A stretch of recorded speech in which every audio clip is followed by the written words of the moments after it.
আজকের ভিডিওতে আমি তোমাদের সাথে শেয়ার করতে চলেছি একটা anti ageing skin glow mask, আর যার মেন ইনগ্রিডিয়েন্টস হচ্ছে বিট। একটা বড় সাইজের বিট নিয়ে পরিষ্কার করে ধুয়ে খোসা সহ টুকরো টুকরো করে কেটে এর থেকে জুসটা বার করে নিয়েছি। অন্যদিকে একটা বাটিতে 1 কাপ পরিমাণ জল ফুটতে দিয়েছি।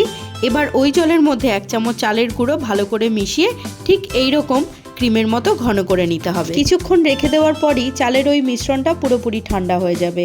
এবার ওই চালের মিশ্রণটার মধ্যে আমি দিয়ে দেব আগে থেকে তৈরি করে রাখা বিটের এই রসটা। মাত্র এই দুটো ইনগ্রিডিয়েন্টস ব্যবহার করেই আমি তৈরি করে নিয়েছি anti ageing skin glow mask. চলো এবার অ্যাপ্লিকেশনে।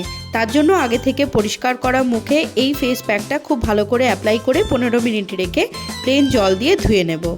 এটা তোমরা বেশি করে বানিয়ে ফ্রিজে স্টোর করেও রেখে দিতে পারো। এটা রেগুলার টানা 7 দিন ব্যবহার করো, আর 7 দিন আগের ছবি আর পরের ছবির মধ্যে ডিফারেন্সটা নিজেরাই খুঁজে বার করো।